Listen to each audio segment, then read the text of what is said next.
Bismillahirrahmanirrahim. Assalamualaikum warahmatullahi wabarakatuh. Salam sejahtera bagi kita sekalian. Shalom, Om Swastiastu, Namo Buddhaya, salam kebajikan. Halo teman-teman semua, terima kasih telah mampir di channel Cerita Nashwa. Kamu akan dibawa menyusuri kisah-kisah seru, misterius, dan penuh makna. Kalau kamu suka cerita yang bikin penasaran dan hati bergetar, jangan lupa klik tombol subscribe. Mari kita mulai ceritanya.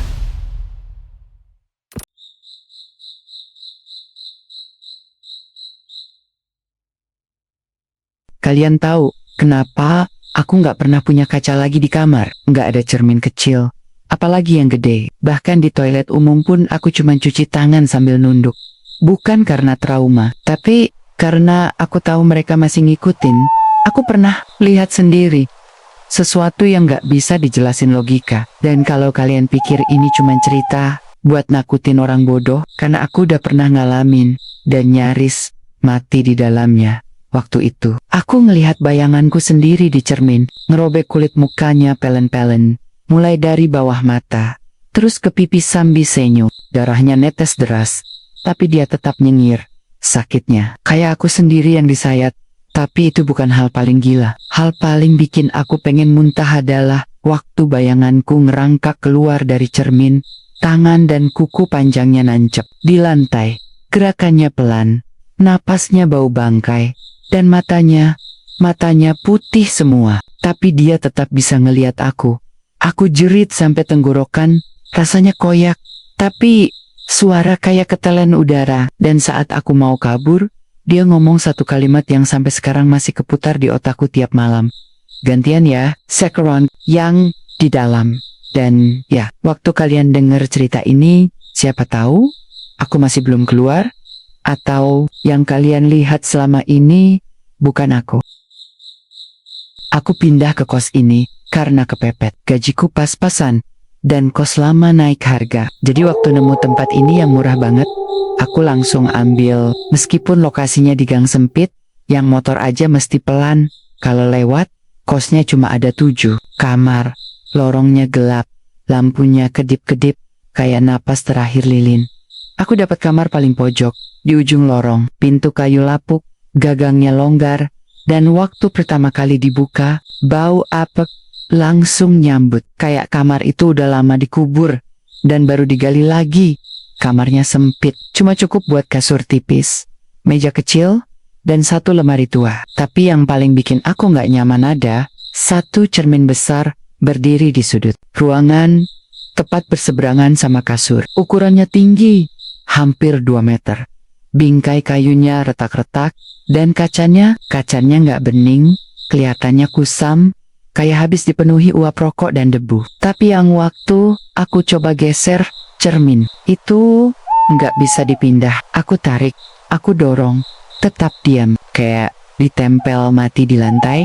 Aku sempat minta ibu kos buat bantuin, tapi dia cuma bilang, "Oh itu, biarkan aja. Memang dari dulu nggak pernah digeser. Dulu juga ada yang suka pakai buat makeup kok."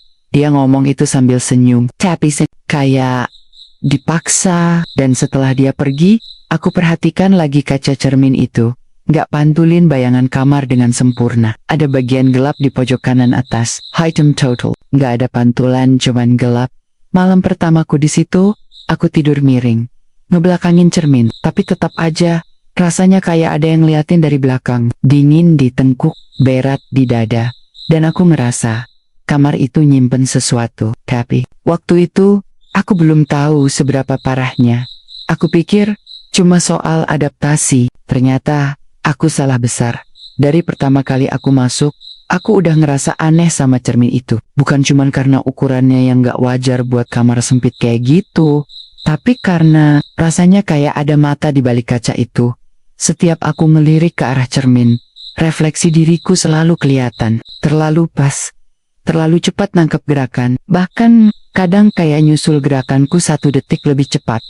Itu nggak normal. Tapi ya, waktu itu aku mikir, mungkin mataku capek. Tapi malam-malam berikutnya mulai makin jelas.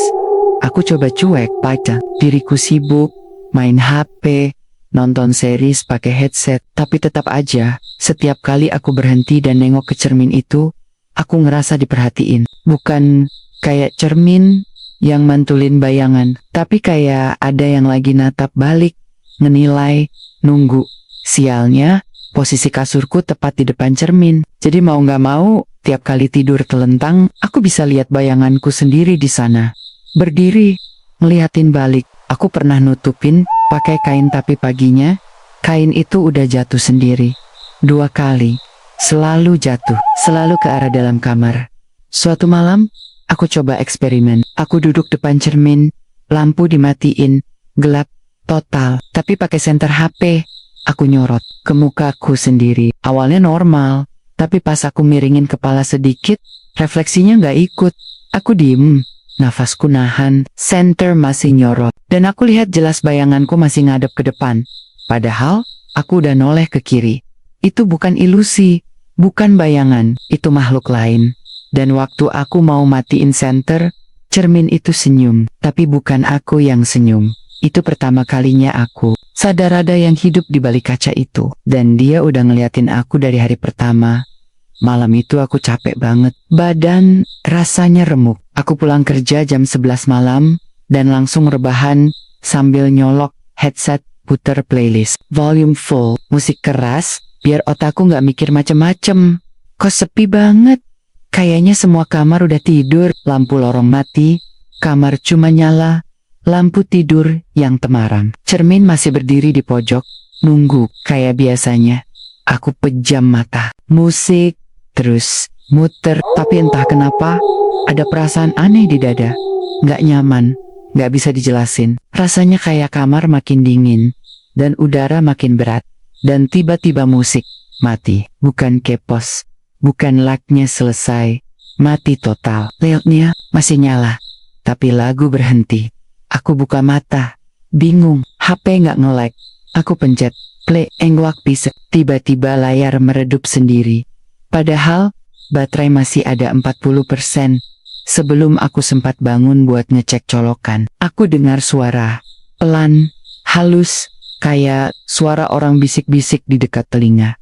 Awalnya cuma kayak desisan gak jelas, tapi makin lama, makin nyata. Suaranya cewek, bukan suara dari HP, bukan dari luar kamar, itu suara dari dalam ruangan. Aku langsung bangkit duduk, kuping lepas dari headset. Aku diem, nafasku tahan, jantung langsung deg-degan kayak mau meledak. Dan saat itu, aku dengar bisikan itu lagi. Mira, suaranya lembut, tapi dingin. Nggak kayak orang manggil, tapi lebih kayak ngerayu. Kayak makhluk lapar yang baru nemu mainan. Aku refleks nengok ke jendela. Siapa tahu, ada orang di luar. Tapi nggak mungkin jendela nutup rapat. Gorden ketutup semua. Dan kamar ini di lantai 2. Tapi suara itu masih ada, masih di kamar. Aku pelan-pelan meraih HP, layar tetap nyala. Tapi mati lagi, pas aku sentuh, kayak ada yang matiin dari jauh. Dan suara bisikan makin jelas, lebih dekat. Aku bisa dengar napasnya sekarang. Berat, bau, kayak daging busuk, dan kata-katanya makin jelas. Lihat aku Mira, aku tahu sekarang. Suaranya dari arah cermin. Jantungku rasanya mau meledak. Aku duduk kaku di kasur, masih pegang HP yang layarnya udah mati total. Tapi itu bukan yang bikin aku panik. Yang bikin napasku kayak dicekik adalah suara itu. Mira, bukan suara khayalan, bukan jama. Itu nyata, jelas, dekat. Dan yang paling ngeri, aku tahu pasti itu dari dalam kamar. Nggak mungkin dari luar, nggak mungkin dari HP. Suaranya terdengar langsung di ruang yang sama, kayak bisikan dari seseorang yang berdiri beberapa langkah di belakangku. Tapi waktu aku tengok enggak, ada siapa-siapa, cuma tembok, cermin, dan bayanganku sendiri.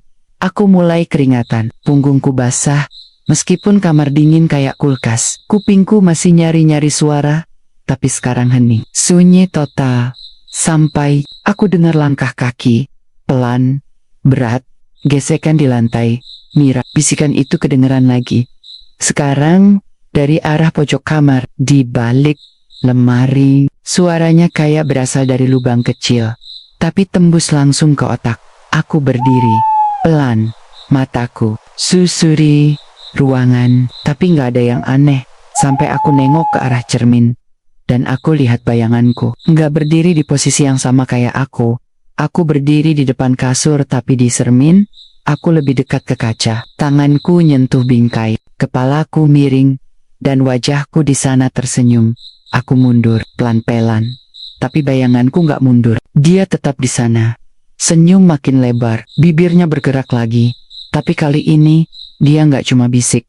Dia bicara jelas, tanpa suara. Tapi aku bisa baca gerak bibirnya. Aku di sini, Mira. Dan saat itu, aku dengar suara dari balik lemari. Bukan, bisikan lagi tertawa.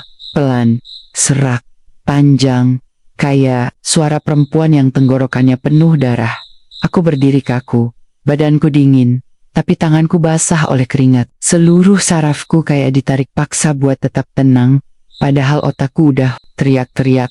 Lari! Sekarang juga. Tapi aku malah ngelakuin hal paling bodoh aku. Nengok ke cermin.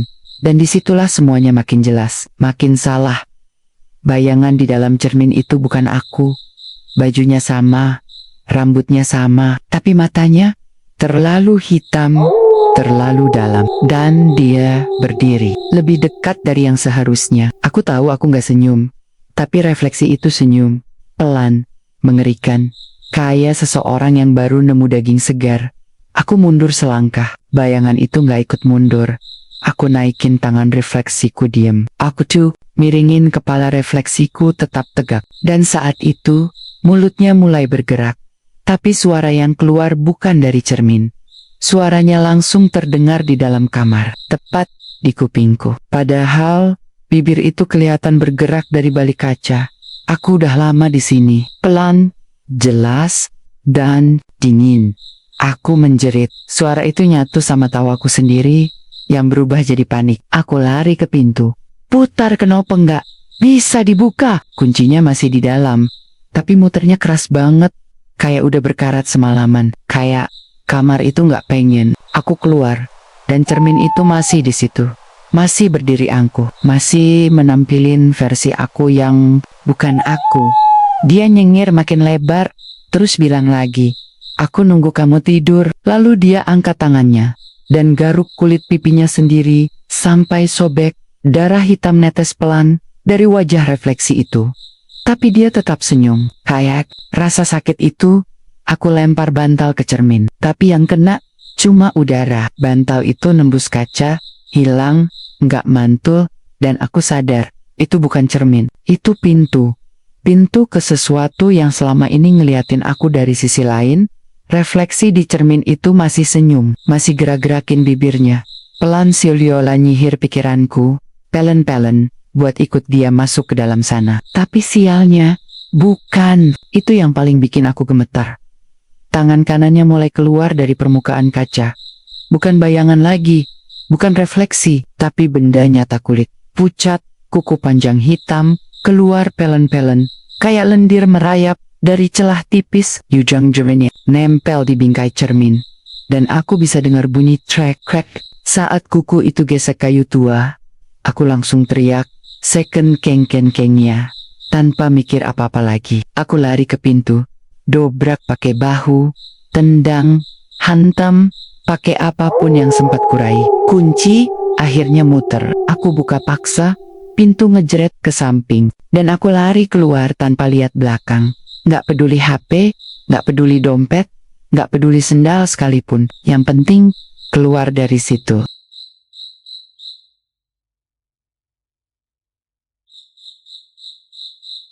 Aku ngelewatin lorong sempit, kos dengan kaki gemetar. Setiap lampu yang kulewati kedip-kedip, kayak ada yang ikut aku di belakang. Aku dengar suara langkah kaki. Bukan langkahku, bukan Gema, tapi 2 set kaki. Satu cepat, satu nyeret.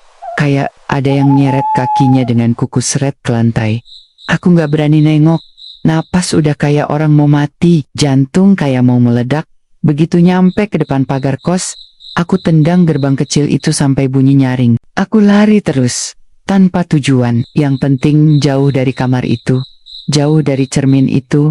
Aku nginep di rumah teman malam itu. Nggak bisa tidur, badanku masih gemetar. Dan aku masih bisa ngerasa mata itu masih ngikutin aku dari balik kaca, dari sisi lain. Dan yang lebih bikin aku gila, besok paginya, waktu aku balik ke kos buat ambil barang, cerminnya udah nggak ada. Pagi itu, aku belum tidur sama sekali, mata merah, badan lemes, kepala berat, tapi pikiranku cuma satu. Aku harus ambil barang, tapi aku nggak mau masuk ke kamar itu sendirian lagi. Jadi aku ajak teman sekantor, Intan. Dia yang paling aku percaya, orangnya logis, keras kepala, dan nggak gampang panik. Kita balik, siang-siang, jam 2, matahari terik, suasana kos sepi. Aku berharap semua kejadian semalam cuma mimpi, halusinasi karena capek, atau stres. Tapi begitu aku masuk kamar, bau itu masih ada, bau lembab, anyir, dan dingin. Udara di dalam masih terasa berat. Tapi yang paling bikin jantungku nyaris berhenti adalah cerminnya. Masih ada, tegak di sudut, utuh, seolah nggak pernah disentuh siapapun. Tapi sekarang, kaca itu bersih banget, nggak ada sidik jari, nggak ada bekas goresan, paken dabupan, nggak ada. Aku tunjukin ke Intan, lihat itu cermin yang semalam tangannya keluar. Dia ngomong, aku ngomong sambil gemetar, napas ngos-ngosan. Tapi Intan malah ngelangkah pelan ke depan kaca, terus berdiri di sana. Dia ngelihat pantulan dirinya, terus dia ketawa kecil. Mira, ini cuma cermin biasa. Aku nyamperin, berdiri di sampingnya, dan benar pantulanku normal. Nggak ada senyum aneh, nggak ada gerak yang delay. Kami berdiri tegak, dan bayangan kami ikutin gerakan dengan pas.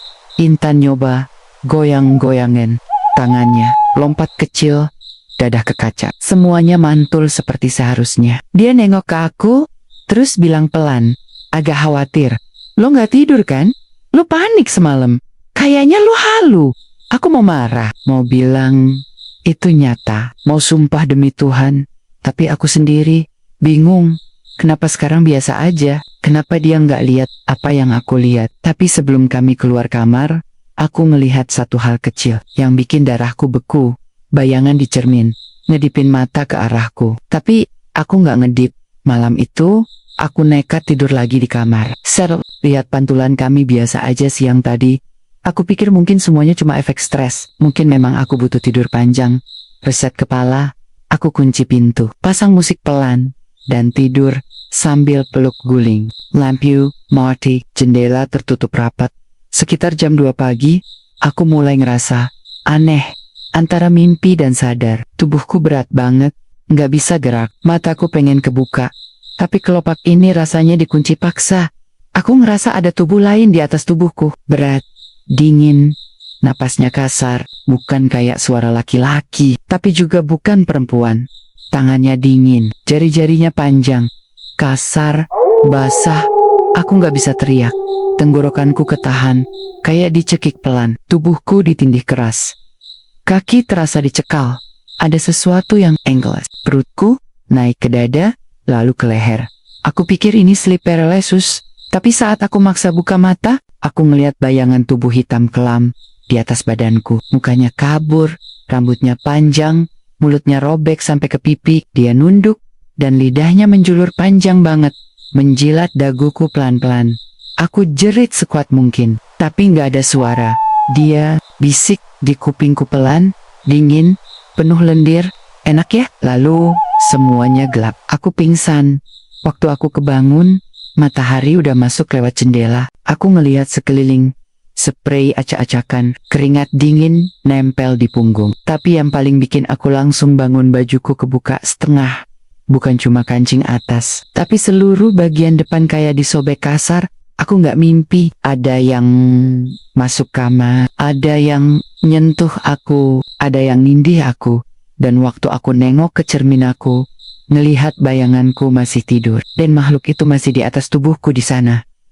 Setelah kejadian semalam, aku nggak bisa tenang. Badan masih gemetar, dan setiap napas rasanya kayak ada yang dudak-didak. Aku jalan ke kamar mandi buat cuci muka, biar sedikit sadar. Tapi pas aku berdiri di depan cermin wastafel kecil itu, aku ngerasa dia ikut. Aku lihat pantulan diriku, mata sembab, rambut acak-acakan, tapi bukan itu yang bikin jantungku mulai berdebar lagi.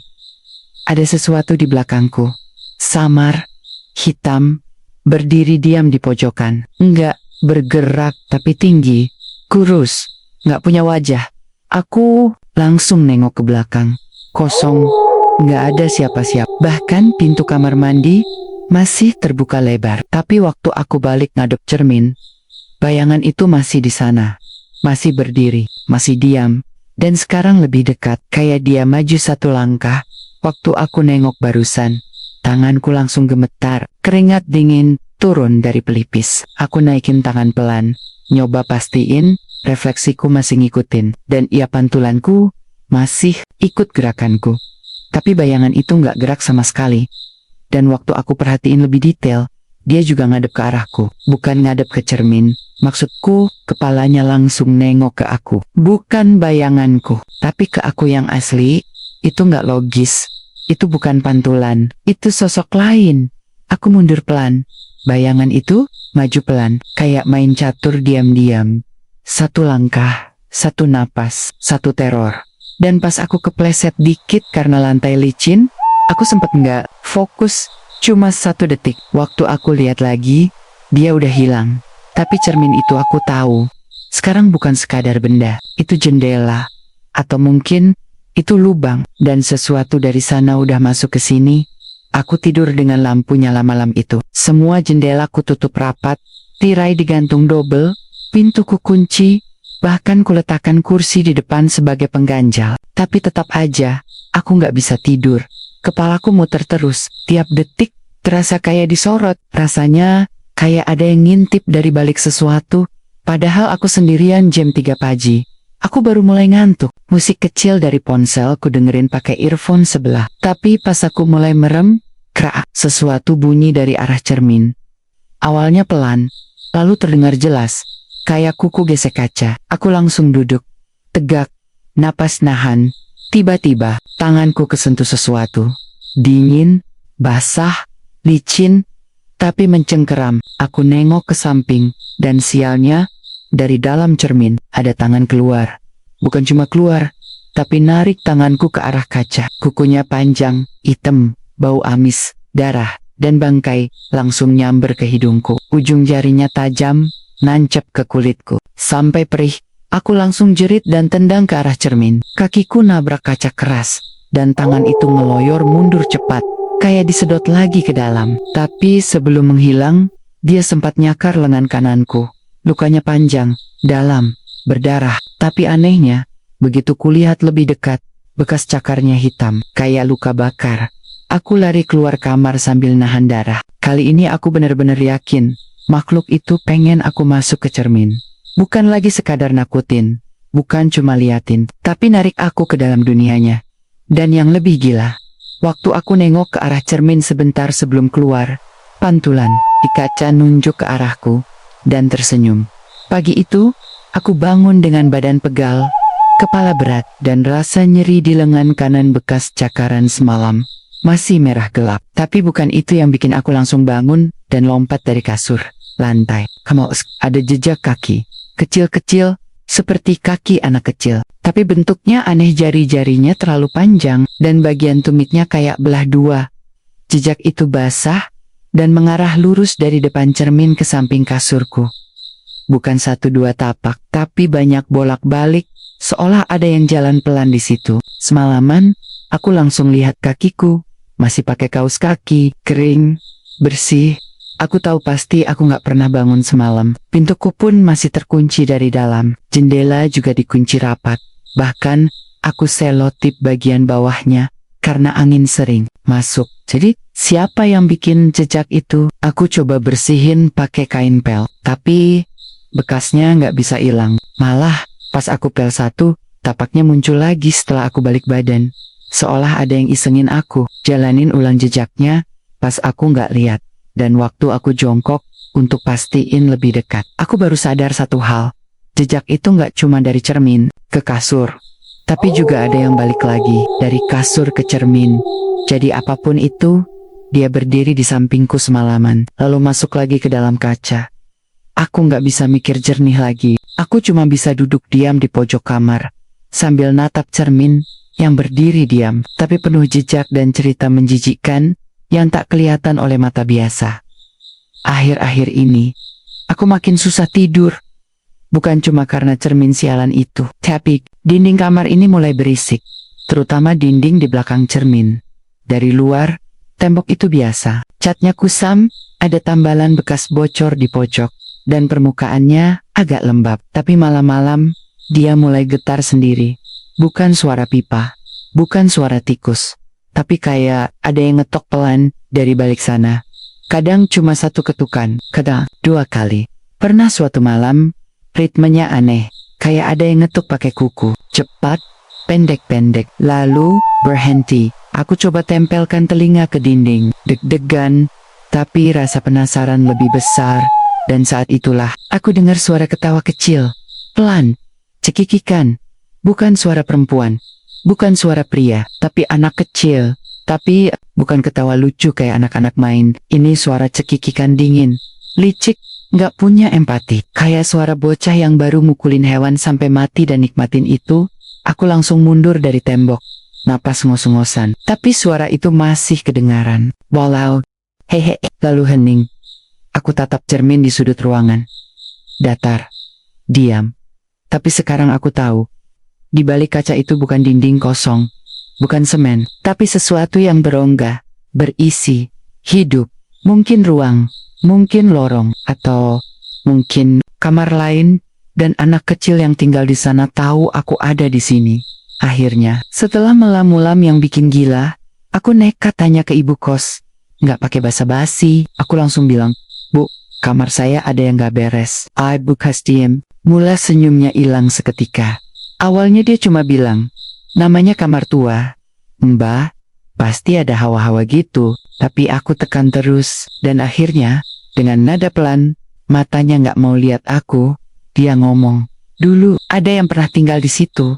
Cewek, mahasiswi juga, baru 2 bulan ngontrak. Tiba-tiba ditemukan gantung diri, tepat di depan cermin. Tali tambang nikat lehernya, kursi masih rebah di bawah." Katanya, waktu ditemukan, mukanya udah ungu, lidah menjulur, dan yang paling bikin orang parno matanya terbuka, ngadep ke cermin kayak lihat sesuatu. Dan yang bikin tambah bangsat, ibu kos masih tambahin, "Tapi udah dibersihin kok, udah dipanggilin orang pinter.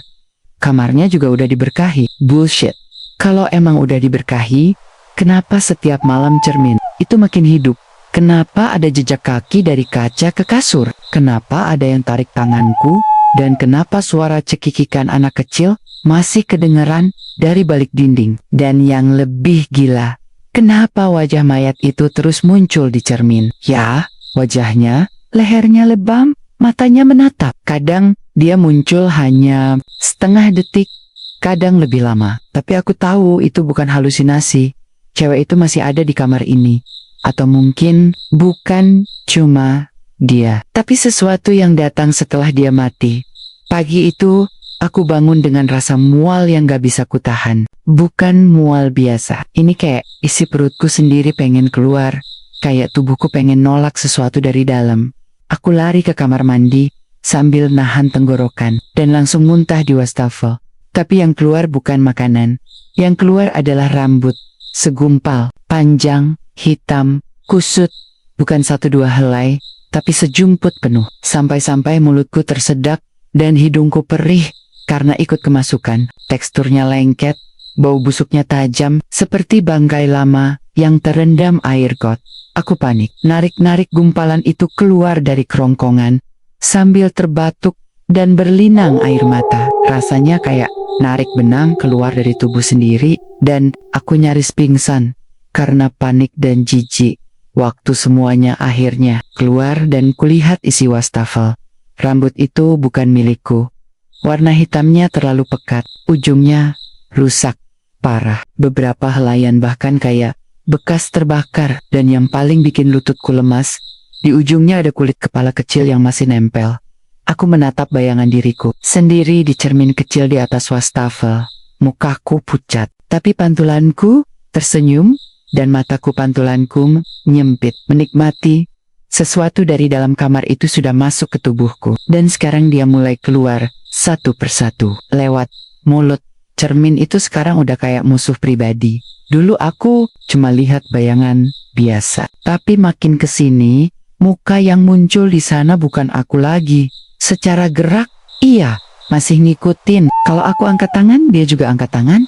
Kalau aku miring kepala, dia ikut. Tapi ekspresinya beda. Mukaku di kaca sekarang penuh luka-luka. Kulitnya mengelupas, kayak daging direbus terlalu lama. Pipi sobek, mata membesar tanpa bola hitam, cuma putih semua, kayak dilapisi kabut. Dan setiap kali aku menatap lama-lama, dia senyum, pelan, nyerong. Nggak manusia. Pernah aku coba gerak, acak, dadakan, angkat tangan kanan tiba-tiba, lompat dikit, jungkirin badan niatnya pengen ngetes reaksi pantulan. Tapi pantulan itu masih ngikutin, tepat, bahkan lebih cepat. Dan waktu aku diam, mengatur napas, pantulan itu masih bergerak. Dia nggak diam, dia dekati permukaan dari dalam. Seolah-olah dia yang asli, aku yang palsu. Kadang muncul suara bisik dari balik kaca. Gantian, ya, aku udah nggak tahu lagi berapa lama aku bisa bedain mana aku, mana dia. Karena kadang waktu aku lihat pantulan di tempat lain, di sendok, di kaca helm, di kaca jendela muka itu juga ada. Dan semuanya selalu senyum ke arahku. Senyum dengan mulut sobek dan kulit jatuh dari pipi. Senyum milik makhluk yang udah lama pengen keluar dari balik cermin. Dan sekarang dia nyamar jadi aku. Malam itu aku nggak bisa tidur. Mata udah berat, tapi jantung terus deg-degan. Aku rebahan, coba cuek. Padahal semua lampu udah mati, kecuali lampu kecil di sudut. Jam 2 lebih dikit, aku mulai ngerasa kamar berubah. Udara jadi lebih pengap. Langit-langit kamar kayak makin turun. Dan bau amis mulai terasa. Pau basi, bau darah yang udah lama menempel di daging. Awalnya aku kira itu cuma sisa dari bayangan pikiran semalam. Tapi pas aku buka mata, aku lihat sesuatu dari arah cermin. Tetesan. Pelan banget, titik merah muncul di ujung atas kaca. Netes turun, pelan, ngelewatin permukaan cermin yang dingin dan mulus. Sampai akhirnya jatuh ke lantai. Aku duduk pelan, napas tercekat, dan aku lihat tetesan kedua muncul. Lalu ketiga, lalu makin banyak, seolah-olah ada luka di balik kaca yang bocor keluar. Aku jalan pelan ke cermin, gak tahu kenapa, mungkin masih berharap itu cuma halusinasi.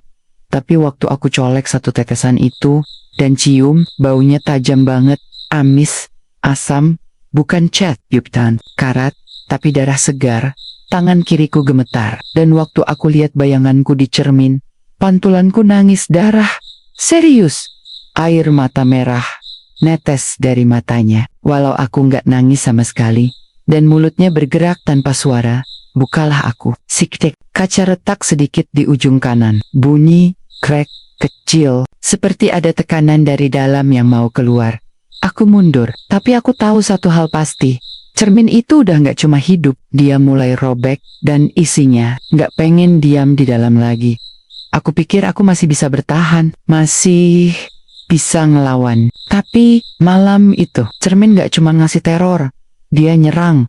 Jam 3 pagi, cermin tiba-tiba goyang sendiri, padahal nggak ada angin, nggak ada getaran, tapi permukaannya bergetar kayak air, dan dari tengga-tenggonya mulai muncul retakan cahaya hitam, bukan terang, tapi kayak lubang don dari Saito, tangan keluar, bukan tangan manusia. Kulitnya kelupas, basah, kukunya hitam panjang, tangannya dingin. Waktu nyentuh pergelangan kakiku yang lagi tidur telentang, dingin dan licin kayak bangkai yang baru diangkat dari rawa. Lalu dia narik, nggak pelan, nggak minta izin, brutal, keras. Aku langsung kebanting ke lantai. Setengah badanku ditarik ke dalam cermin. Bukan kaca lagi, permukaannya sekarang kayak air lumpur, padat, tapi bisa nelen tubuhku. Aku jerit, tapi suara tertahan. Lidahku kaku, suaraku kayak dicekik dari dalam. Setengah tubuhku udah masuk. Dan yang kulihat dari dalam sana, bukan bayangan, ada lorong sempit, berdinding daging basah. Ada suara anak kecil cekikikan, dan di ujungnya, ada yang nunggu, berdiri, tanpa wajah. Aku nggak mikir, kakiku masih di luar, aku tendang ke belakang sekuat tenaga. Gesekan lututku sobek kulit, tapi aku bisa keluar, bisa lepas. Aku jatuh terguling ke lantai kamar. Sermon itu langsung retak saat aku bebas. Retaknya bergerigi, kayak gigi, dan tangannya hilang ke dalam, bersamaan dengan tawa pelan dari balik kaca. Lain kali, nggak bakal gagal. Aku cuma bisa merangkak ke pojok. Tubuh gemetar, sambil terus mantengin cermin itu. Dan satu pikiran terus berputar di kepalaku. Besok, malam, dia pasti nyoba lagi. Aku nggak tahu gimana bisa terjadi, entah mimpi, kerasukan, atau memang saat itu aku beneran ditarik. Tapi yang jelas, aku masuk ke balik cermin. Saat sadarku kembali, tubuhku berdiri di tempat yang sangat dingin, gelap, tapi bukan gelap biasa. Gelap yang punya bentuk udara pekat, berat dan jahat. Cermin itu udah nggak memantulkan apa-apa. Di belakangku cuma bayangan samar dinding kamar kos. Tapi di depan, hamparan lorong kosong, panjang, dingin, dan membusuk. Langkah kakiku menempel ke lantai yang licin seperti kaca. Tapi, setiap langkah yang kuambil terdengar seperti suara jalan di atas tulang basah. Lalu suara itu mulai datang. Pelan, suara orang menangis. Ada yang bilang, tolongin aku. Ada yang bisik, aku nggak bisa keluar. Ada suara anak-anak yang tertawa, lalu nangis, lalu teriak minta maaf, semuanya dari segala arah. Seolah-olah banyak yang terjebak di tempat ini. Bukan cuma satu, bukan cuma arwah si cewek yang bunuh diri. Aku mulai jalan pelan, tapi setiap beberapa meter, aku lihat bayangan. Orang berdiri nunduk, nggak punya wajah. Badannya keku, bajunya sobek-sobek, tangannya menutup wajah. Tapi tetap keluar suara dari mereka. Ada satu yang mendekat, tanpa suara langkah, lalu bisik langsung di telingaku. Kamu selanjutnya. Aku lari, gak tahu ke arah mana. Tapi sama. Dingin, gelap, pekat, dan entah kenapa, aku tahu satu hal. Tempat ini bukan mimpi, bukan halusinasi. Ini tempat yang nyata. Dan semua yang masuk ke balik cermin, gak bisa balik lagi. Aku entah bagaimana akhirnya tersadar kembali di lantai kamarku. Amos. Tapi waktu aku lihat cermin, pantulannya tetap dunia itu. Dunia di balik cermin. Dan di tengahnya, ada aku berdiri diam. Versi lain dari aku yang gak bisa keluar. Sejak malam, aku ditarik ke balik cermin. Ada yang berubah. Bukan cuman di luar, tapi di dalam diri aku. Aku pikir, waktu aku berhasil kabur dari tempat itu, semuanya bakal kembali normal.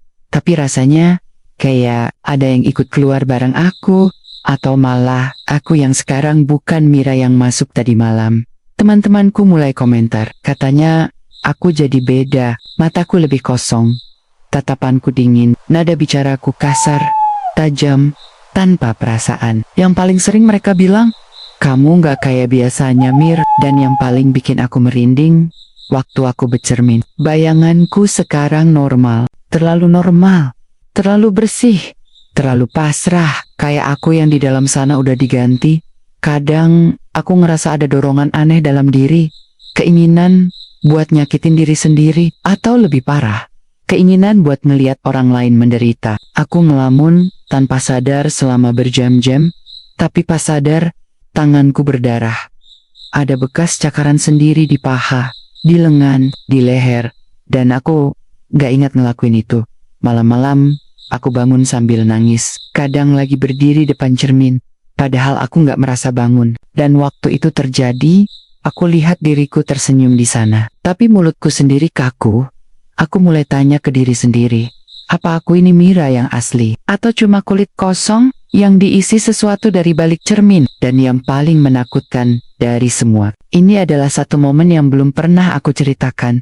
Waktu aku tidur siang dan kebangun, aku ngelihat pantulan kaca jendela di sebelahku. Ada dua bayangan berdiri, padahal di kamar cuma aku sendiri. Kalian mungkin pikir cerita ini udah selesai, bahwa aku berhasil keluar, selamat, bisa cerita semuanya ke kalian.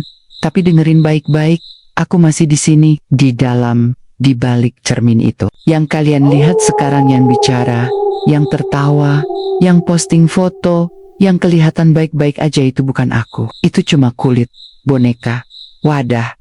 Aku lihat semuanya dari balik kaca. Dari dunia yang lembab, dingin, dan busuk ini. Setiap malam, aku berdiri di permukaan cermin, ngetuk-ngetuk, teriak tanpa suara, berharap ada yang sadar. Tapi gak ada, karena tubuh itu terlalu sempurna meniruku. Yang keluar dari cermin waktu itu, bukan aku. Tapi dia yang nunggu bertahun-tahun. Dia yang numpang hidup, sekarang dia yang mengendalikan semuanya. Dan aku cuma bisa nonton. Kadang dia berdiri lama depan kaca, menatap aku. Senyum, kadang dia kasih isyarat pakai jari, tulis di embun kaca. Giliranmu lama lagi. Aku nyoba melawan, nyoba keluar. Tapi gak bisa. Tiap kali cermin dibersihin, pantulanku makin buram. Tiap malam, pantulanku makin pudar. Aku takut suatu hari, aku beneran hilang. Tolong, kalau kalian punya cermin di kamar, jangan terlalu lama mandangin. Apalagi kalau kalian mulai ngerasa ada yang gak beres. Karena bisa jadi yang kalian lihat bukan kalian, dan yang kalian tinggalkan di sana gak akan pernah bisa balik lagi. Terima kasih sudah mendengarkan sampai akhir. Cerita ini bukan cuma soal ketakutan, tapi tentang bagaimana sesuatu yang kamu lihat setiap hari bisa menyimpan sesuatu yang ingin keluar dan menggantikanmu. Mulai malam ini, jangan tatap cermin terlalu lama. Jangan ajak bicara bayanganmu. Dan kalau pantulanmu mulai tersenyum sendiri, lari. Jangan tunggu dia keluar. Kalau kamu suka cerita ini, bantu support dengan like, komentar, dan subscribe. Bagikan juga ke temanmu biar mereka tahu bahwa yang mereka lihat di cermin mungkin bukan mereka sendiri. Sampai jumpa di cerita berikutnya. Dan ingat, jangan matikan lampu. Dia lebih suka gelap.